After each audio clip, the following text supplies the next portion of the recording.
Olá, pessoal. O trabalhador, ele possui liberdade de ação e autoestima? Lógico que sim, apesar de muitas pessoas não quererem dispensar esse tipo de reconhecimento à pessoa do trabalhador. Então, muitos trabalhadores são destratados, são animalizados, como você observa em notícias, redes sociais, aquele entregador que vai até de bicicleta até a casa da pessoa e é destratado, é chicoteado, em praça pública ali com cinto, né, como apareceu aí uma mulher fazendo isso com um trabalhador. Em termos assim intuitivos, nós devemos reconhecer que todas as pessoas possuem uma liberdade de ação e uma autoestima. Mas aqui na nossa sociedade, nós que somos da área do direito e até mesmo as pessoas que não são, nós reconhecemos aquilo que a lei diz que existe. Então, na CLT, que é a consolidação das leis do trabalho, são leis em vigor, nós temos o artigo 223C, que fala de maneira expressa sobre a liberdade de ação e a autoestima do trabalhador como bens jurídicos, bens dessas pessoas que devem ser protegidos. Então, se determinado indivíduo não tem essa intuição, esse senso moral de reconhecer que um trabalhador possui autoestima e esta precisa ser preservada, o trabalhador não pode ser humilhado, não pode ser reduzido a uma coisa. Se o trabalhador ele possui liberdade de ação, não pode ser impedido de ir ao banheiro, como acontece aí em telemarketing. Basta, então, confiar que existe uma lei que diz que isso existe. Então, o normal é que isso seja natural dentro de uma sociedade, esse reconhecimento entre todos os seres humanos. Mas eu trago aqui essa questão, que nós temos uma lei que diz isso, para que haja uma conscientização a esse respeito. E com relação a essa liberdade de ação, vocês vão ver nessa aula que eu não quero aqui dizer que o trabalhador ele pode interferir na forma como o patrão, o empregador, vai tocar o negócio. Não é isso. Mas vocês vão perceber, com base em estudos, com base em pesquisas de autoridades do meio, do estudo da área do trabalho, da sociologia, que se você retira qualquer grau de participação do trabalhador na produção do serviço ou do produto que esse empregador, essa empresa está colocando no mercado, você vai reduzindo esse trabalhador a um animal, a uma coisa, e por consequência a autoestima dele vai baixar. Então você desumaniza essa pessoa se você retira qualquer tipo de ingerência desse trabalhador na operação de produção. Mas como vocês verão nessa aula, com base em fatos históricos, a partir de 1903, com a instalação da fábrica da Ford em Detroit, nos Estados Unidos, se começa a fazer isso, animalizar o trabalhador, retirar qualquer tipo de ingerência do empregado no processo de produção. Ele vai funcionar ali de forma similar às máquinas que começam a ser instaladas nas fábricas. Então, perceba aqui que nós vamos relacionar nessa aula esses dois bens jurídicos do trabalhador, que é a liberdade de ação e a autoestima. Isso qualquer ser humano possui e precisa ser preservado. Mas aqui nós vamos focar, logicamente, nesses bens jurídicos com relação à pessoa do trabalhador. Na sociologia, nós trabalhamos a teoria dos papéis. O que é a teoria dos papéis? É aquele estudo que vai focar em comportamentos, condutas, aspectos positivos e negativos que cada pessoa irá sofrer e exercer dentro de determinado papel. Por exemplo, o pai e a mãe. Todo mundo que é pai, todo mundo que é mãe, é envolto de determinados pensamentos, modos de agir, modos de pensar, modos de sentir. O professor também, o policial. Então, se você exerce determinado papel na sociedade, existe um estudo na sociologia que vai avaliar esses tipos de idiosincrasias, comportamentos, aflições, formas de conduta que é comum a essas pessoas que exercem certas posições na sociedade. Então, a isso se chamou teoria dos papéis. Então, aqui nós estamos falando do papel do trabalhador, tá ok, pessoal? Com relação a esses bens jurídicos, autoestima e liberdade de ação, o que está previsto na CLT, no artigo 223C. Então, vamos lá.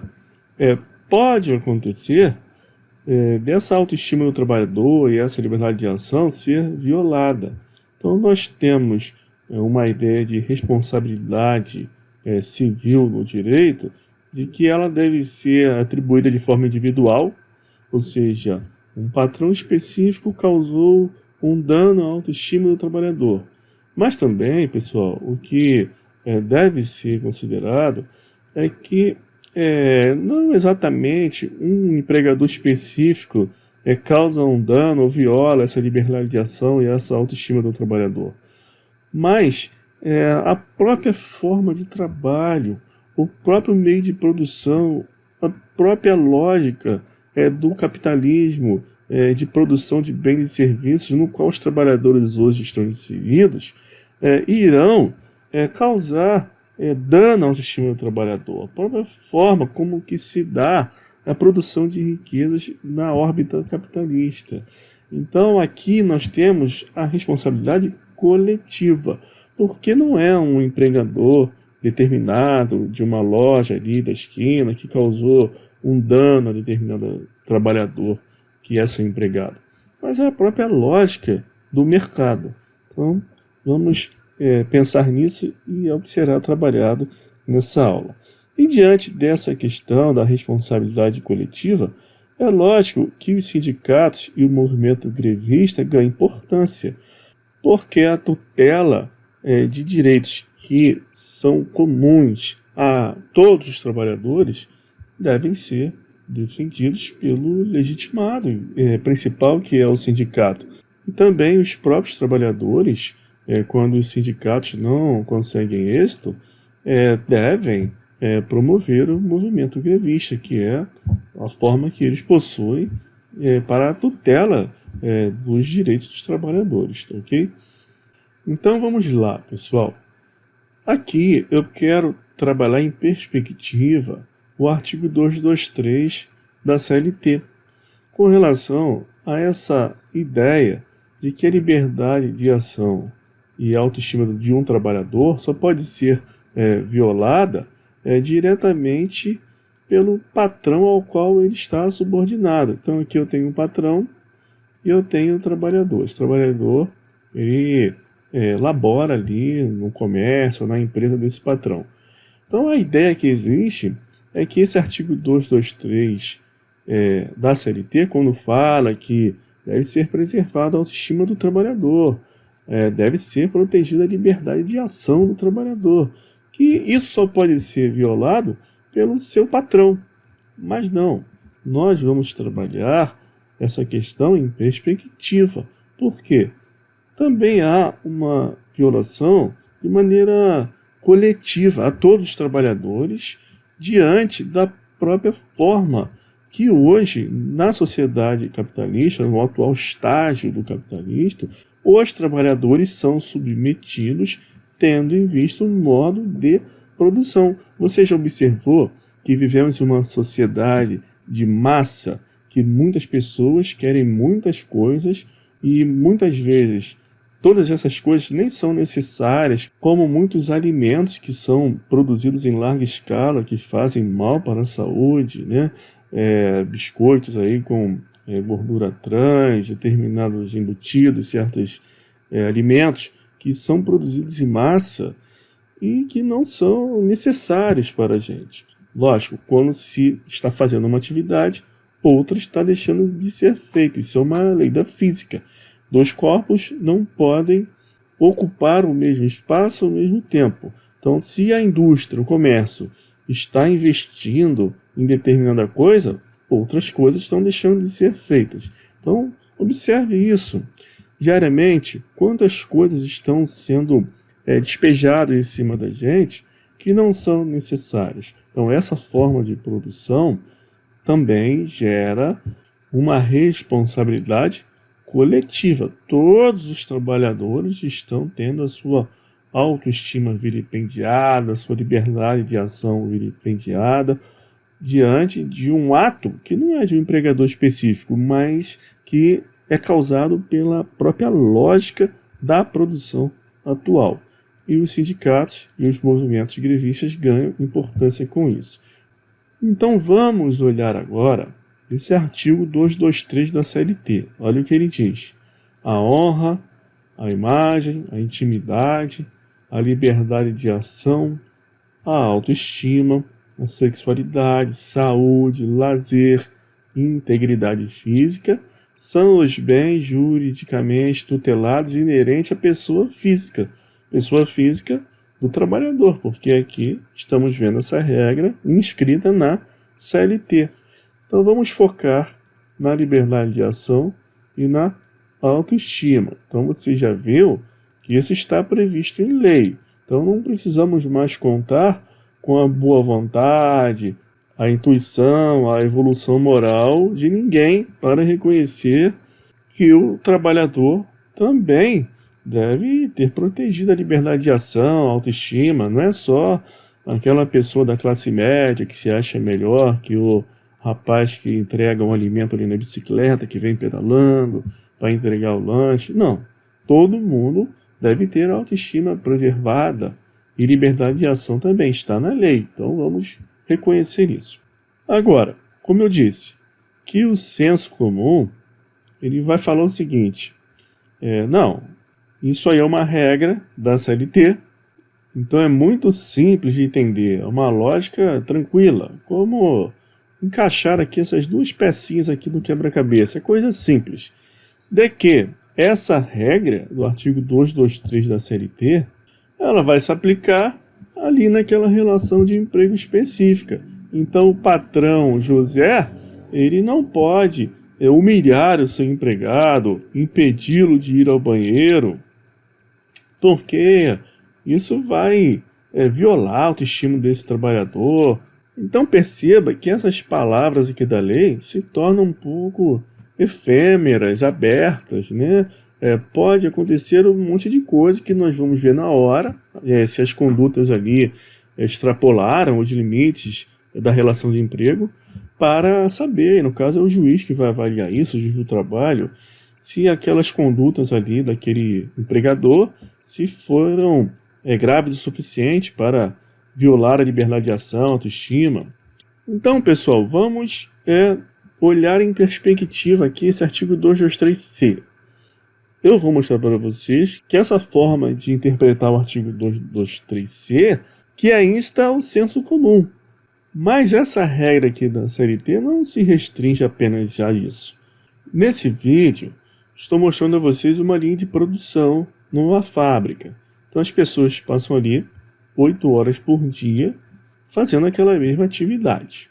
Aqui é a mesma coisa, você está vendo essa linha de produção, a pessoa passa ali 8 horas por dia fazendo a mesma coisa, de maneira repetida.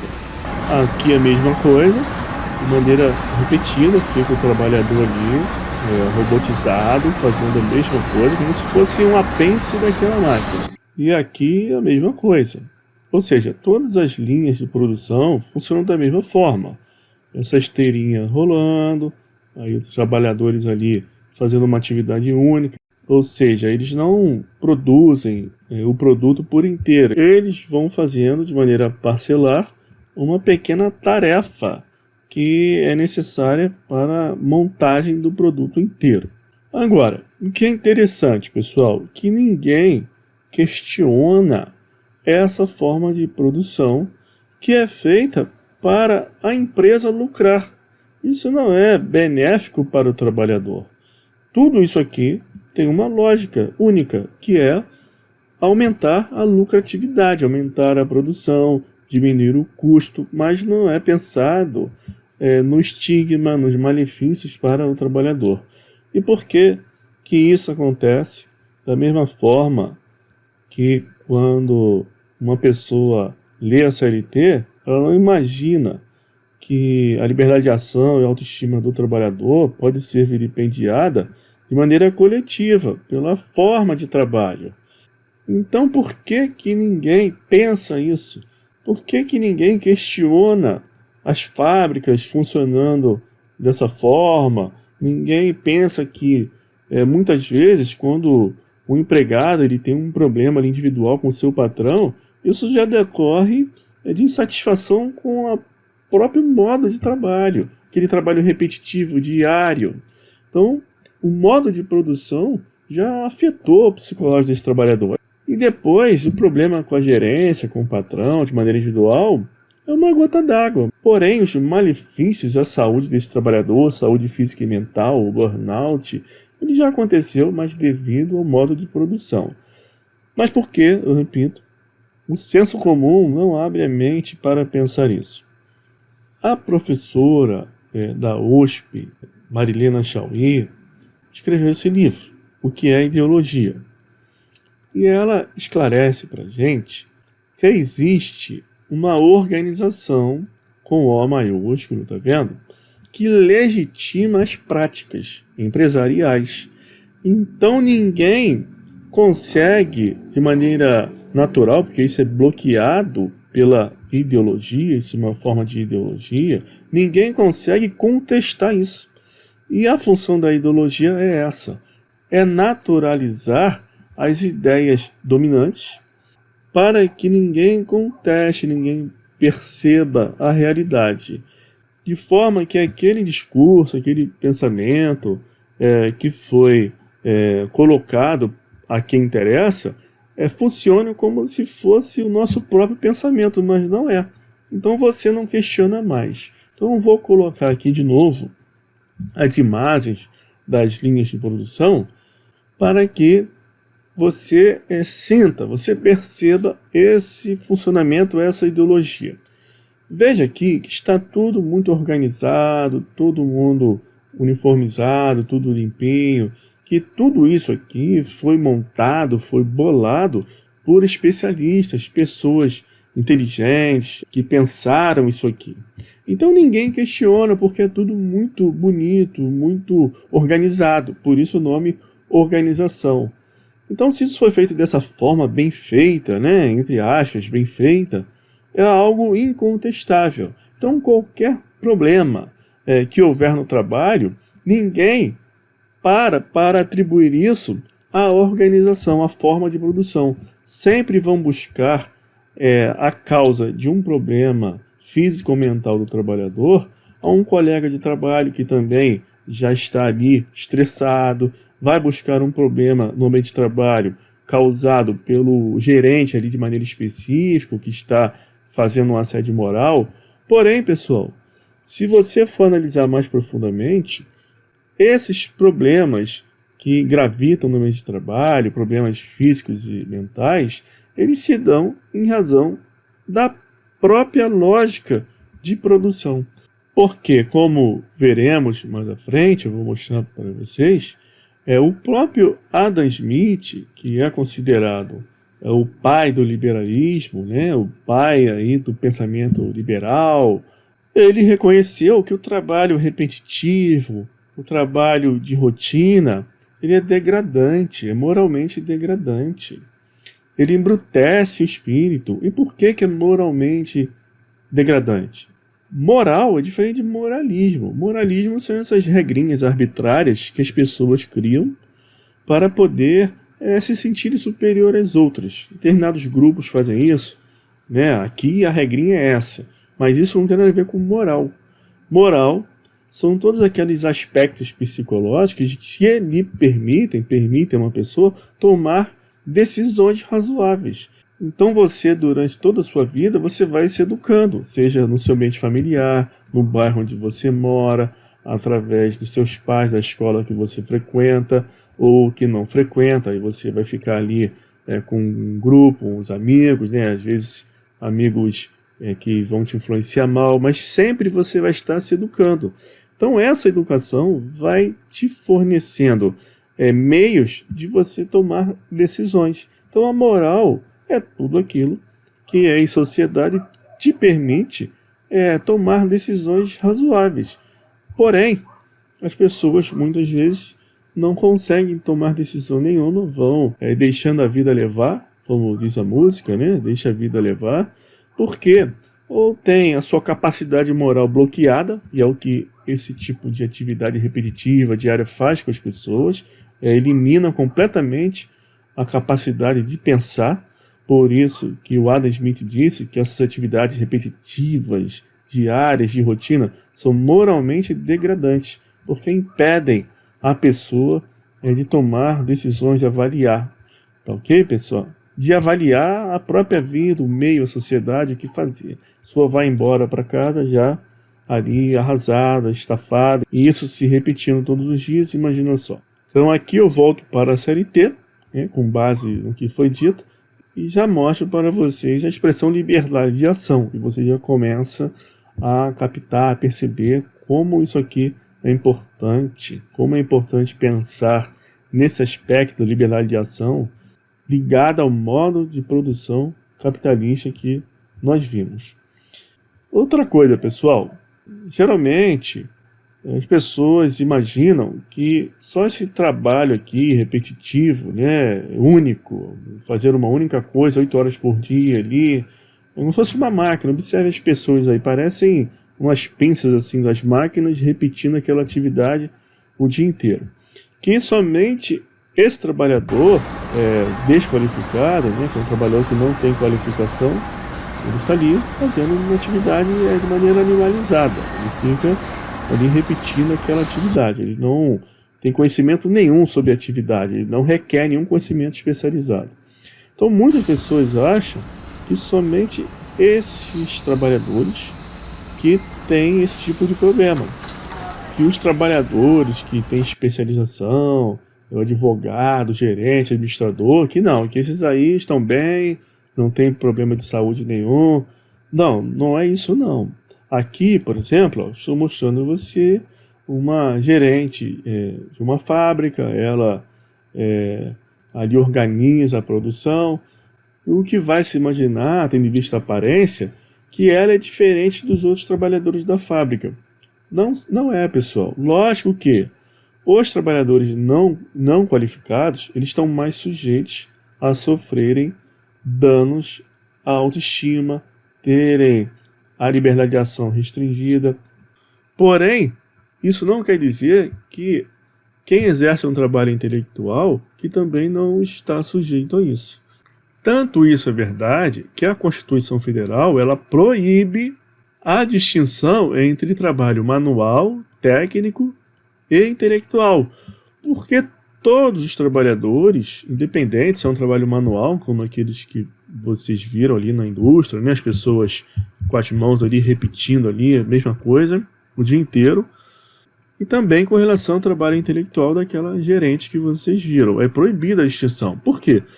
Todos estão sujeitos aos danos causados pelo modo de produção. Eu vou dar um exemplo aqui a vocês agora da minha área de atuação, da advocacia. Vocês sabiam que trabalhar no escritório de advocacia, que hoje é dito como aquele escritório que atua nas demandas de massa. O que é demanda de massa?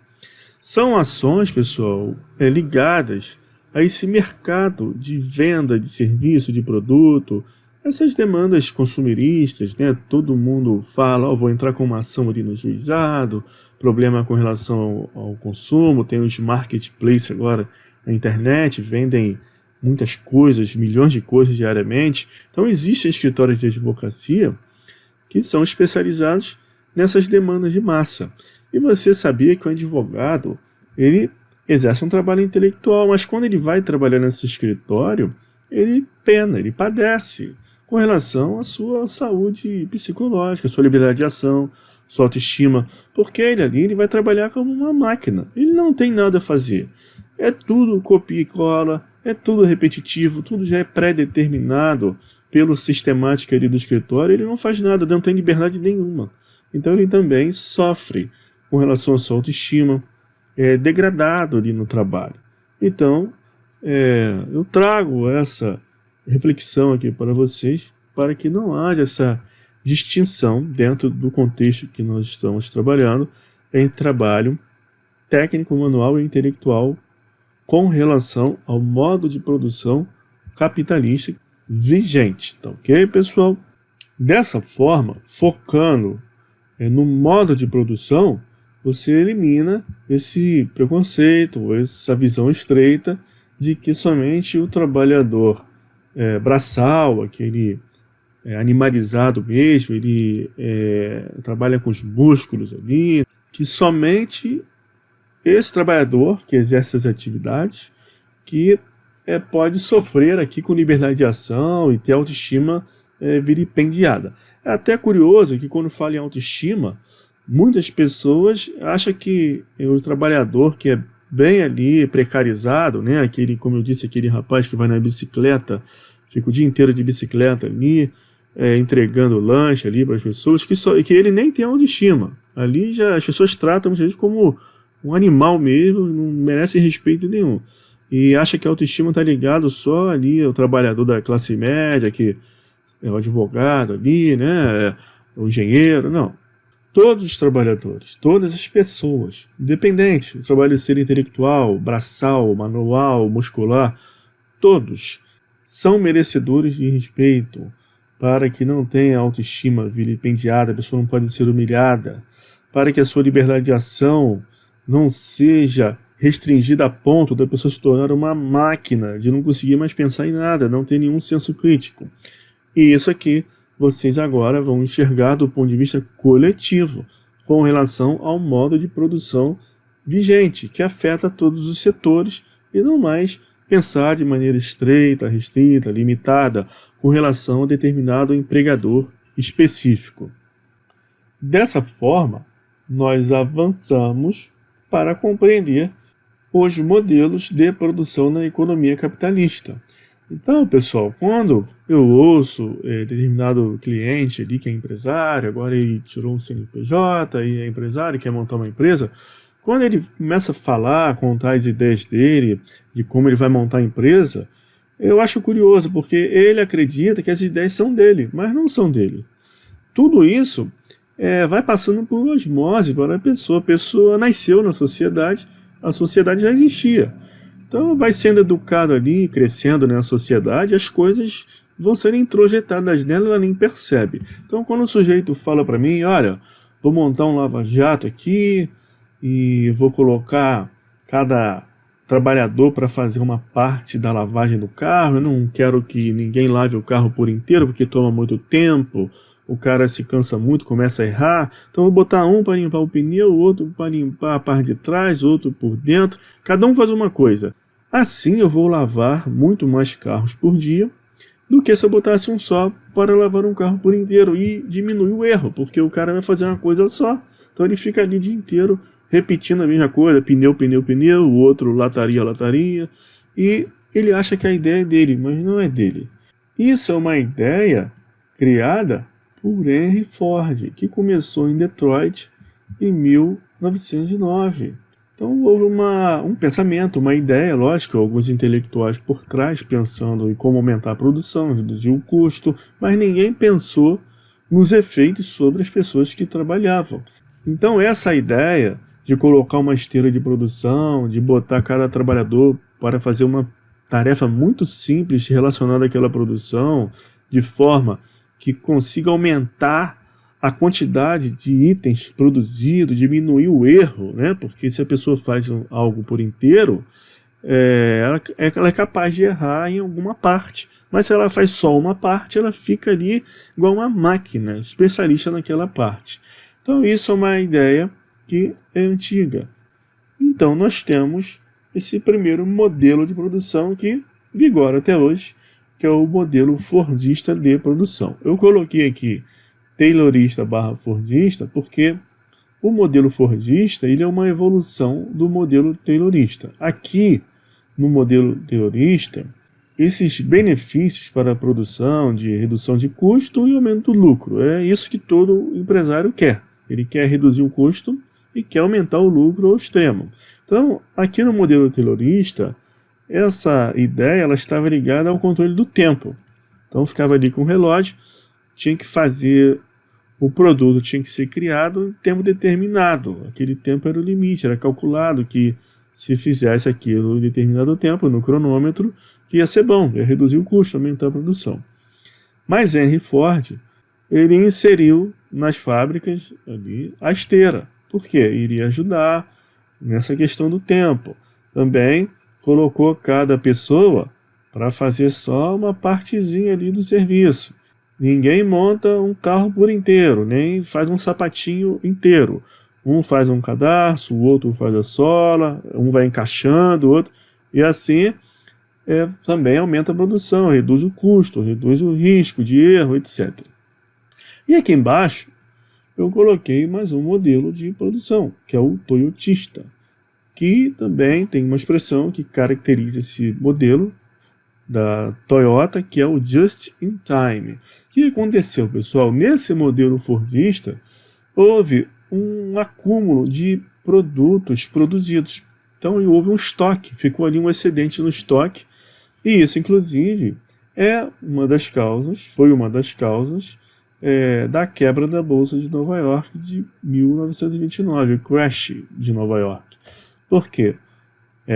Observe os anos, né, que são todos ligados, você consegue conectar as coisas. Henry Ford criou esse modelo de produção em 1909. A fábrica foi instalada em Detroit em 1903 e em 1909 ele começou a executar esse projeto aqui. E a quebra da bolsa foi em 1929. Então, esse modelo de produção que começou na indústria automobilística, ele se expandiu. Por isso que eu digo que ninguém cria a ideia é copiada. Então todo mundo começou a fazer isso em todos os lugares, no cafezinho, na lojinha ali de ferramenta, todo mundo começou a trabalhar com esse modelo, né? Essa ideia para aumentar a produção, aumentar o lucro e diminuir o custo. A ideia do empresariado é sempre essa. Só que aconteceu, houve uma produção de excedente, né? Nós vamos ver também que quando você tira ali a ingerência do trabalhador da produção, quando você o reduz a uma máquina, ou seja, o cara só vai colocar um pininho aqui no produto, você está desqualificando esse trabalhador. E o que o empresariado faz ainda? Ainda diminui seu salário, porque vai pensar, poxa, esse cara não faz nada, é um animal, esse cara aí só aperta o parafuso, quer ganhar muito, então ainda reduz o salário dele. Quando reduz o salário desse trabalhador, porque ele foi desqualificado, quem vai comprar os produtos produzidos? Então houve, nessa época, um tiro no pé, né, vamos dizer assim. Então houve um excedente, os estoques ficaram ali armazenados e houve uma crise na economia. Aí a Toyota veio, o toyotismo, esse modelo, e falou, não, just in time, vamos produzir conforme a demanda. E o que isso gerou? Gerou, pessoal, que foi necessário uma separação entre pessoas capazes, ou seja, pessoas competentes, de um lado, e do outro lado, também a formação de um grupo de pessoas incapazes, os incompetentes. Por quê? Quando você pensa assim, just in time, só vamos produzir conforme a demanda, você não tem trabalhadores disponíveis para você a qualquer hora. As pessoas estão na sua casa. É o que hoje a CLT, a reforma trabalhista, instituiu, que é esse trabalho intermitente. Está ligado a isso aqui. Você não tem um trabalhador seu ali que vai se especializando, você vai dando formação para ele, e ele vai produzindo bem. Você precisa, na hora, arrumar as pessoas. Então essas pessoas têm que ser o quê? Qualificadas. Têm que ser capazes delas mesmas ali, poucas pessoas, montarem o produto por inteiro. Então é uma inversão na lógica. Aqui no Fordismo você tinha uma pessoa apertando o parafuso, a outra colocando o pininho, ou seja, pessoas alienadas, não conseguem entender ali o final da produção. Mas quando você trabalha com just-in-time, você tem que, na hora que a demanda aparece, montar um produto inteiro, então você tem que ter poucas pessoas que façam tudo. Então é o chamado multitarefa. E é isso que você aí observa no seu dia a dia hoje. Pessoas que querem fazer várias coisas. No seu trabalho deve ter gente assim, você deve operar dessa forma. Só que faz muitas coisas, é um multitarefa e tem que estar toda hora se especializando em alguma coisa, senão não tem vaga de emprego. O que aconteceu? Nesse modelo do autista, muitas pessoas não tiveram essa capacidade de ser pau para toda a obra, estar ali disponível para conseguir, na hora que a demanda aparece, fazer a produção conforme o patrão exige. Dessa forma, houve uma separação extrema entre pessoas competentes e pessoas incompetentes, pessoas qualificadas e pessoas desqualificadas. Essas pessoas desqualificadas, elas vão fomentar essa mão de obra aqui, ó, bem desqualificada, bem animalizada, que trabalha dentro do modelo fordista. Vão ficar lá apertando o parafuso, fazendo uma tarefa só que há um excedente dessa mão de obra e isso faz com que aumente o desemprego, logicamente. Por outro lado, aquelas pessoas qualificadas, que são multitarefas, que trabalham dentro desse aspecto do just-in-time, vão adoecer, vão sofrer o burnout, vão ter vários outros problemas. Mas aqui você deve perceber que um modelo de produção não eliminou o outro não. Apenas houve ali efeitos. Quem não é capaz de trabalhar dentro do modelo do autista vai formar ali, aumentar a horda ali de trabalhadores desqualificados para as fábricas, para dentro do sistema da lógica fordista. Então nós temos a divisão entre competentes e incompetentes e você agora até compreende melhor por que surgiu aqui essa reforma prejudicial ao mundo do trabalho, aos direitos dos trabalhadores. Ela trouxe o trabalho em tempo parcial e o trabalho intermitente. Isso aqui, de maneira nenhuma, pensando no bem-estar do trabalhador como um ser humano digno de respeito, que deve ter autoestima preservada, liberdade de ação preservada. Não. Mas sempre pensando em como aumentar o lucro aí, do empresariado, né, do sistema capitalista. E esse lucro, pessoal, tenha certeza, ele não vem pra gente. A sua vida, como é aí na sua cidade. Você tem hospitais públicos bons, você paga escola particular para os seus filhos, ou tem um sistema público aí bom de saúde, né? As coisas que você come, que você vai no mercado. Como que é a vida aí das pessoas? Está difícil pagar aluguel ou é tranquilo? As pessoas têm casa própria, têm carro bom? Então, pessoal, o mínimo para uma dignidade da pessoa humana, para as pessoas viverem, não está acontecendo. Então esse lucro todo que é gerado, né, esses biscoitos aí, essas porcarias que são vendidas, né, embutidos, coisas que não são necessárias, né, em excesso. A pessoa tem que se divertir, pode comer uma besteira ou outra, assim, mas tudo isso é jogado na sua cara o tempo todo, goela abaixo. Então, como eu disse, quando se investe tempo e energia em uma coisa, outras coisas deixam de serem feitas. Então esses lucros todos, eles vão para fora do país, não fica aqui, né?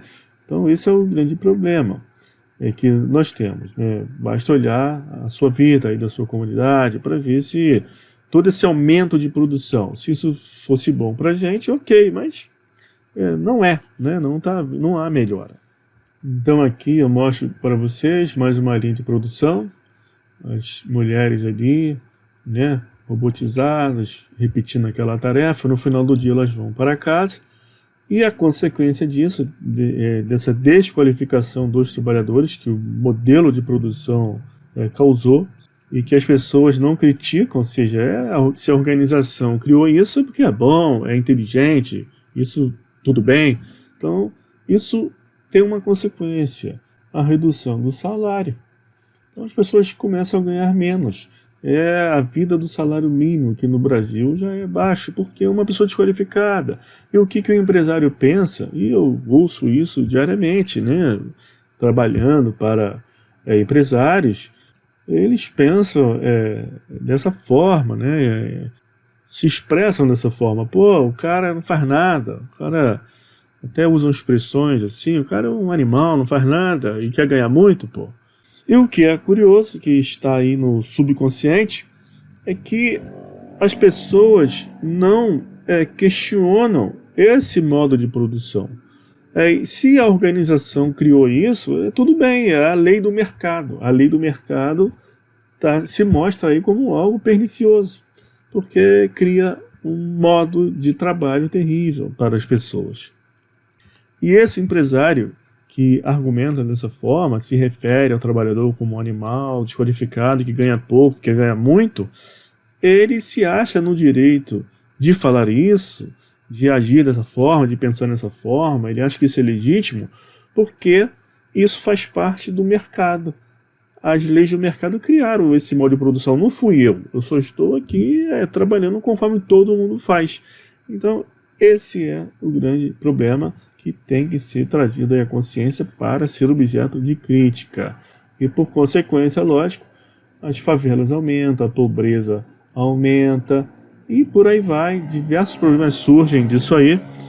E é interessante perceber que quando há o preconceito de se pensar que todo mundo que mora na favela, na comunidade é bandido, que aquilo ali é um lugar terrível, ninguém reflete que as favelas nem eram para existir, que existem, as pessoas estão ali, e isso muito tem a ver com o modo de produção capitalista. Você verifica aí os efeitos que tudo isso causa, que culmina aí na redução, inclusive, do trabalho, na desqualificação dos trabalhadores, o modo de produção, ao qual as pessoas, o senso comum, não atribui culpa nenhuma, porque é algo inteligente, é algo que a organização criou.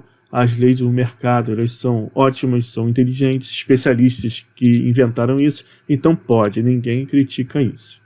Mas no final das contas, como eu disse, tudo isso, pessoal, só serve para encher os bolsos, né, dos bilionários, dos empresários, e isso é algo criticável, pessoal. Esse sistema capitalista, ele tem essa contradição.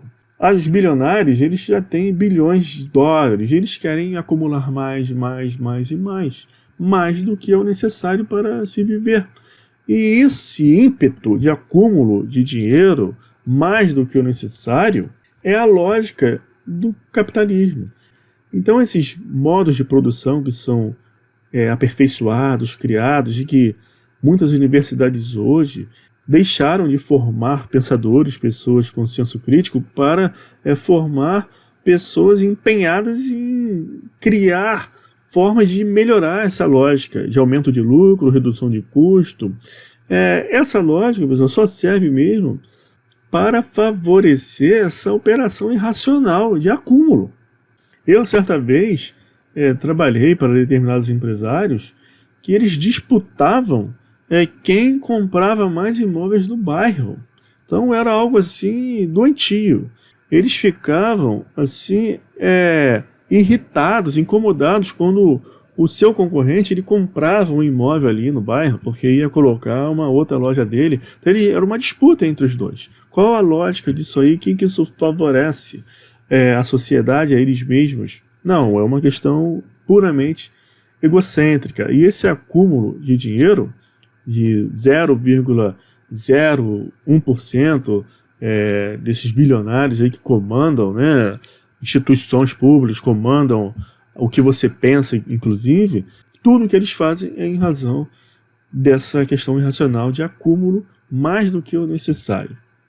Então está aqui mais uma vez, agora já fica mais claro para você que quando o artigo 223C da CLT fala que são bens juridicamente tutelados do trabalhador, da pessoa física do trabalhador, a liberdade de ação de estima, que isso aqui tem que ser também observado com relação ao modo de trabalho e não com relação apenas a um ato de um patrão específico, um gerente específico. Então vamos prestar atenção no trabalho que está sendo exercido. Esse trabalho aí, ele vai ferir a autoestima de alguém? Vai eliminar, levar a zero a liberdade de ação de um ser humano?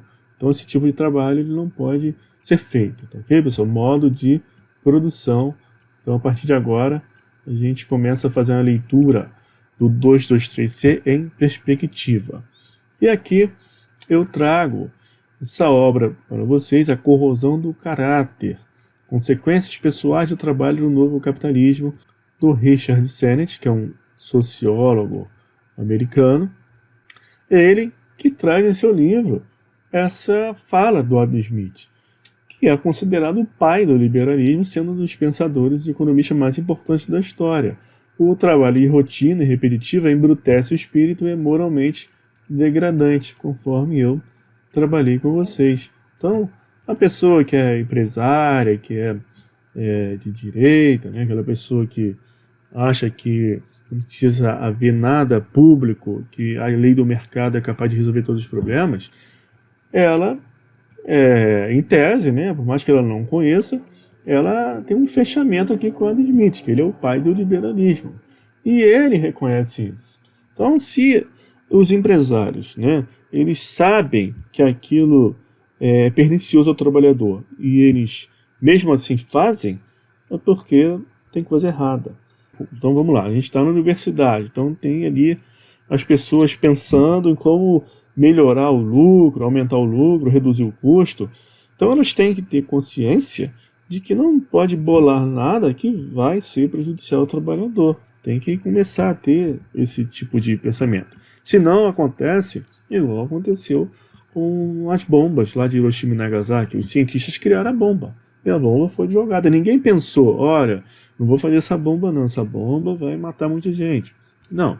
Então vamos trazer isso aí à lume, à consciência, para que haja uma mudança de perspectiva, né? Então aqui, pessoal, eu não estou falando nada novo, né? Em 1936, Charles Chaplin ele fez um filme, Tempos Modernos. Todo mundo deve conhecer. Aquele filme no qual aparece um trabalhador na fábrica apertando o parafuso. E aí depois ele sai da fábrica no final do dia, ele não consegue parar com aqueles movimentos de punho. Ele sai apertando até o botão da camisa nas pessoas na rua. Então ele fica robotizado, animalizado. Ele perde a consciência. Então esse tipo de trabalho repetitivo, ele é moralmente degradante, como Adam Smith disse, porque ele elimina qualquer senso crítico da pessoa. A pessoa não pensa mais nada.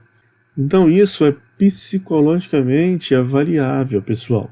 Então Charles Chaplin, ele fez esse filme em 1936. Quem não assistiu é super recomendado assistir Tempos Modernos.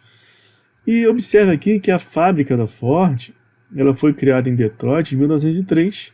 E em 1909 o modelo fordista de produção foi posto em prática. E o Charles Chaplin já criticava isso. Então assista esse filme e pegue todas essas reflexões que estamos trazendo nessa aula, que você vai expandir um pouco a sua mente, ter mais aí uma reflexão interessante, né, que é importante para que nós nos humanizemos cada vez mais, né? Não nos tornamos aí ciborgues, aí, máquinas que operam só em função dessa lógica de acúmulo de dinheiro, né, do capital. Então agora, pessoal, você já é capaz de relacionar a proteção da liberdade de ação do trabalhador, da autoestima do trabalhador, fazendo uma leitura em perspectiva do 223 da CLT com a responsabilidade coletiva e não só individual de um patrão determinado. E agora você vai relacionar isso à importância dos sindicatos e das greves para pleito de melhoria das condições de trabalho. Sindicato e greve não deve trabalhar, não é essa a finalidade única, apenas visando aumentar salário, dar um benefício ali, uma cesta básica para os trabalhadores, não. Também para a melhoria das condições de trabalho. É essa a interpretação que deve ser feita com relação ao 223C da CLT.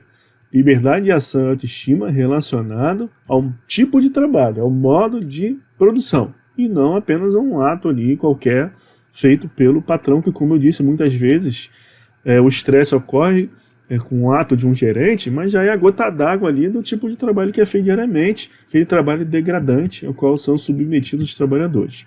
E eu vou trazer aqui uma outra obra para vocês, aqui já retrata um fato histórico tão incontestável, né, de que as greves, né, os movimentos sindicais, os grevistas, e que a luta do trabalhador não é só para aumentar salário, para dar a cesta básica, para dar algum benefício ali financeiro.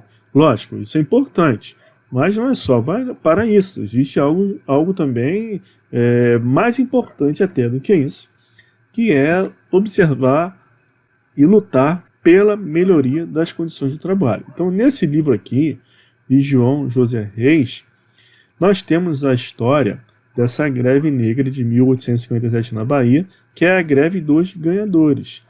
Ganhadores, pessoal, se vocês não sabem, eram escravos. Então, nós tivemos no Brasil uma greve de escravos em 1857 na Bahia, e você, então, perceba que greve, que reivindicação e luta não é só para melhorar salário, porque escravo não ganhava salário. É para a melhoria das condições de trabalho. Então, esses escravos ganhadores, eles recebiam esse nome porque eles ganhavam dinheiro para o seu dono. Então, o dono do escravo colocava o escravo à disposição para ele trabalhar para alguém. E se alguém pagava para ele, ele dava o dinheiro para o seu dono, o dono do escravo. E nessa época, né, 1857, ali a Lei Áurea 1888, né, a Inglaterra já estava incomodada com o Brasil por terem escravos, porque já havia implantado o sistema capitalista, precisava ter mão de obra paga com salário para poder comprar os produtos produzidos dentro do sistema capitalista. Então, o escravo não era algo interessante para a Inglaterra, que já pressionava o Brasil para acabar com a escravidão. Então, já tinha aqui os escravos ganhadores. E eles ficavam com um pouquinho do dinheiro, sim, né, que eles ganhavam, o dono dele dava um pouquinho do dinheiro, que ele podia juntar para um dia comprar ali a sua liberdade. E esse livro retrata essa greve aqui, greve de escravos, e quando eu falo em greve de escravos, o único pleito é a melhoria das condições de trabalho. Porque escravo não ganhava salário. Por que os escravos fizeram essa greve? Entre alguns motivos, né, dentre alguns motivos, é porque o governo queria que eles usassem uma placa de ferro no pescoço, é porque o governo queria criar uma burocracia excessiva para que eles trabalhassem, de forma a atrapalhar até o que eles faziam.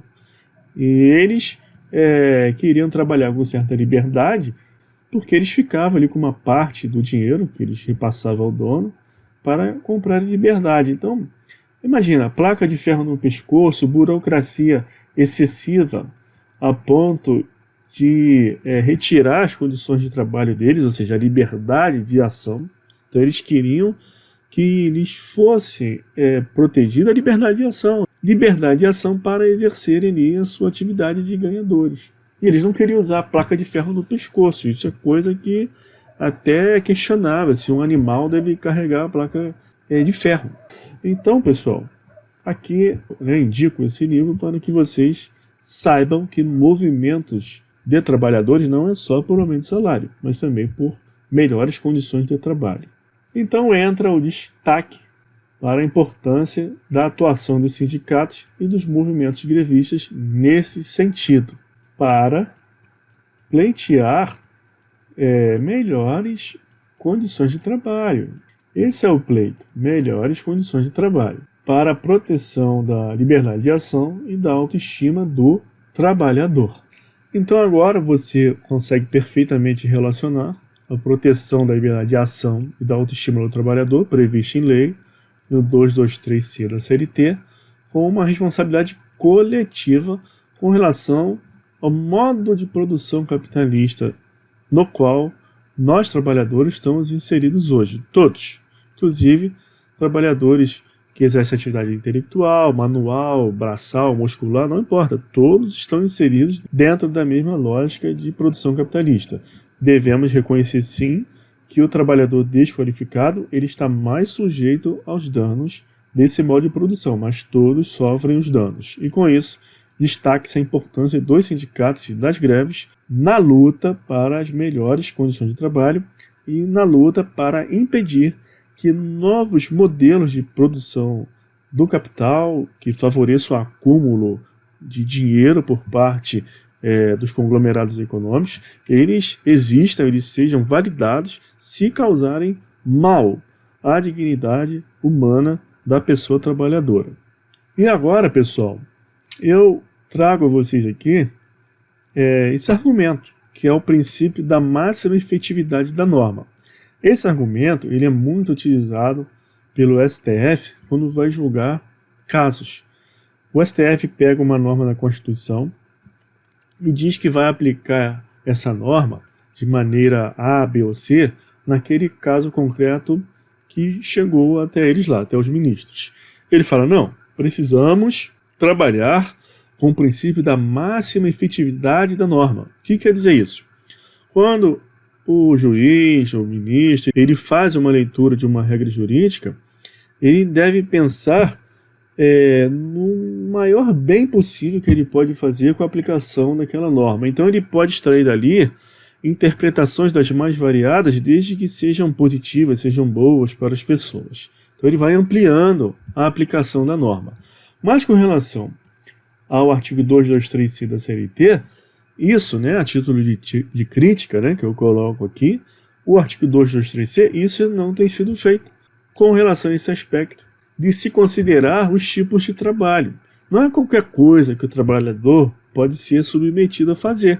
Tem que haver, então, a aplicação do princípio da máxima efetividade da norma com relação ao 223C da CLT, porque a liberdade de ação e a autoestima do trabalhador devem ser protegidas. Então, não podemos mais só aplicar esse artigo e dizer, olha, vou aqui condenar em dano moral a empresa A, porque o gerente tal, o empregador B, humilhou aquele trabalhador, falou que ele não vale nada, não deixou ir no banheiro. Não, mas e ali o tipo de trabalho? Isso também não deve ser considerado? Deve ser considerado com base no princípio da máxima efetividade da norma e nos efeitos aí comprovados, né, pela medicina.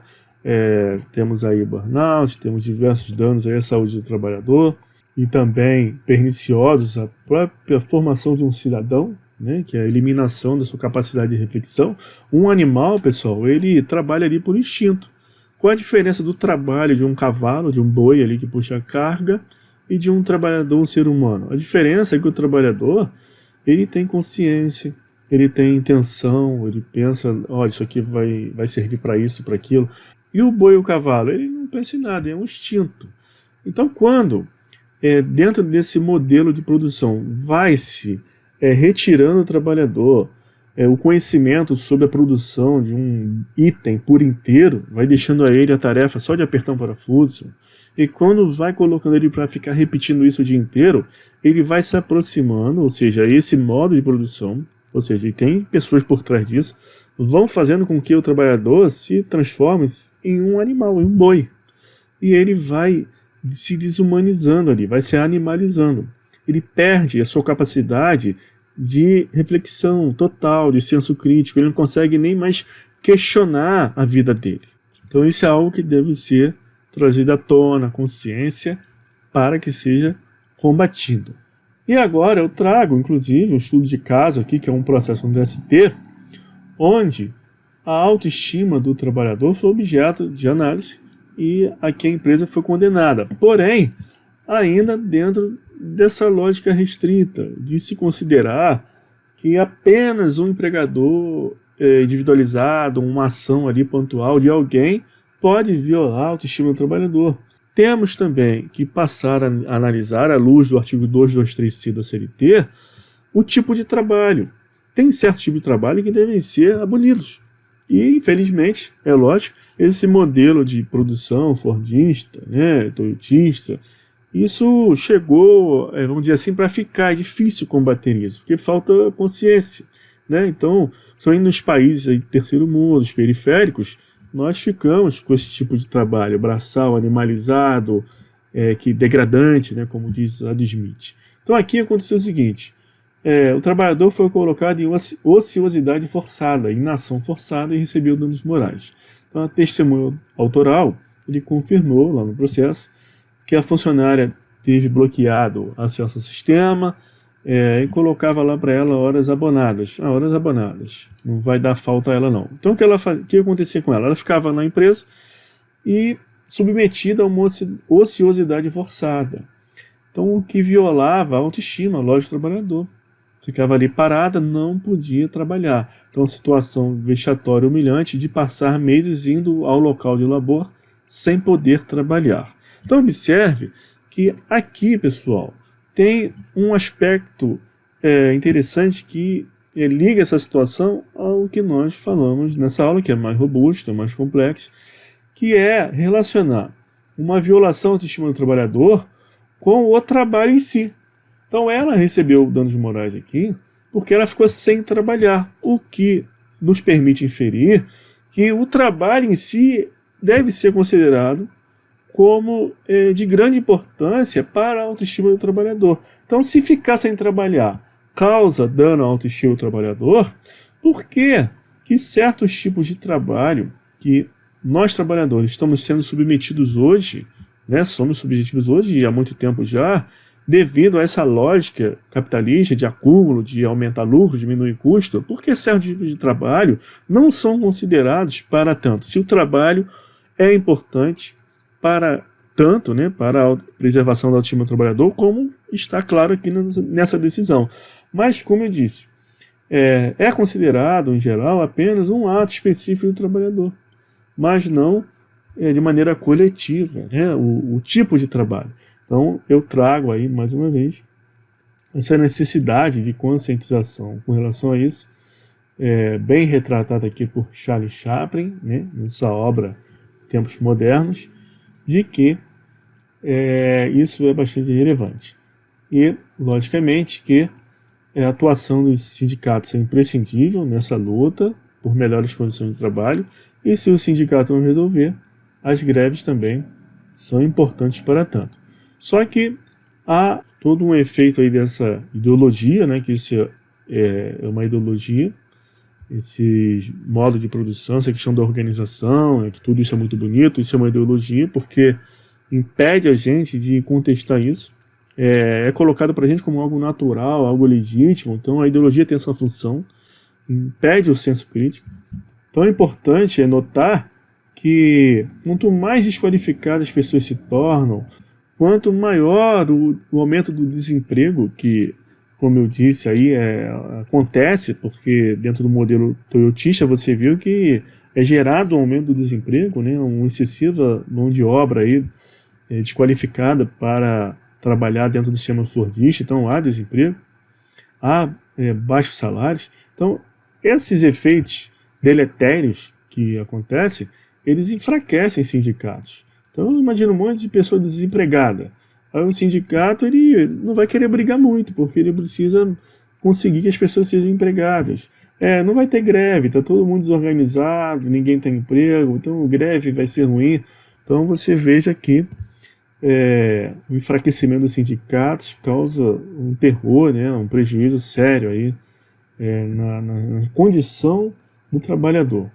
E o trabalhador que vai se tornando fragmentado, vilipendiado, ele também deixa de querer fazer greve. Então uma coisa leva a outra. Então espero que vocês tenham gostado dessa aula, que tenha sido esclarecedora. Deixe aí os comentários que vocês pensam sobre isso, para que nós possamos discutir um pouco esse assunto. Até o próximo vídeo, um abraço.